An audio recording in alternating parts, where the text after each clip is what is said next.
Class 10th में जितने सारे स्टूडेंट्स हैं, कल कुछ क्वेश्चन मैंने बताया था आप लोगों को, दो चर वाले रैखिक समीकरण युग्म।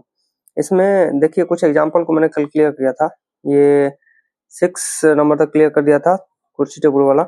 इसके बाद आगे में इसमें बना हुआ है, इसी में मैं आप लोगों को समझा देता हूँ, फिर आगे कुछ बना करके समझा दूंगा। देखिए, अंजलि 2000 रुपये निकालने के लिए एक बैंक जाती है। वह खजांची से आग्रह करती है कि केवल 50 रुपये और 100 रुपये का नोट दे। वह कुल 25 नोट पाती है। बताएं कि उसे 50 रुपये और 100 रुपये के कितने नोट मिले। तो मान के चलिए कि 50 रुपये का उसको एक्स नोट मिलता है और 100 रुपये का वाई नोट मिलता है। तो कुल मिला करके अगर दोनों को जोड़े एक्स और वाई को, तो कितना नोट पाती है वो? 25 नोट। तो अकॉर्डिंग टू क्वेश्चन क्या हो जाएगा यहाँ पे, पहला इक्वेशन अगर दोनों नोट को जोड़े तो कुल मिला के 25 नोट है, जिसमें से 50 रुपए का कितना है? एक्स नोट है, तो 50 गुना एक्स प्लस 100 का कितना नोट है? वाई नोट है। 100 गुना वाई, कुल मिला के कितना रुपया बन रहा है इसका? 2000 रुपये। चलिए ठीक है, तो 50 कॉमन ले लीजिएगा, तो यहाँ पे x प्लस 2y बराबर 2000। तो 50 से काटेगा तो 40 आ जाएगा। तो एक इक्वेशन और सेकंड इक्वेशन आपको आ गया। इस दोनों इक्वेशन को किसी भी मेथड से आप बनाइएगा, लुप्तीकरण हो या फिर कोई भी मेथड हो, उससे बनाइएगा तो आपका आंसर एक्स और वाई का वैल्यू फाइंड हो जाएगा। क्लियर है?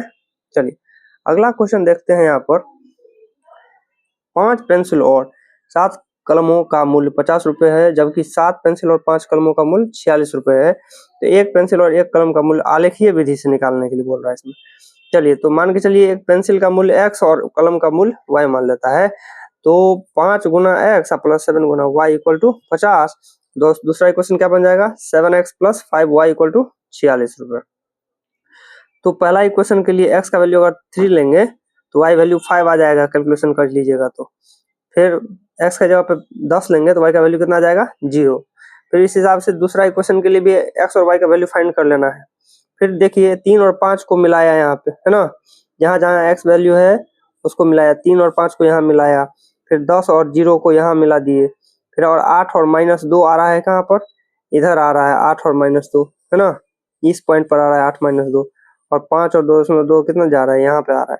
मतलब जिस ये जो दोनों आलेख बन रहा है, जिस पॉइंट पर कट रहा होता है वही पॉइंट, है ना, इसका x और y का हल जो कहलाएगा। ठीक है, तो x बराबर यहाँ पे 3 आ रहा है, y बराबर कितना आ रहा है?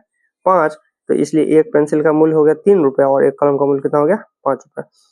मेरे हिसाब से समझ में आ रहा होगा। दो इक्वेशन बना यहाँ पे, दोनों इक्वेशन का आलेख निकाल दिए जिस कटिंग पॉइंट पर कटेगा।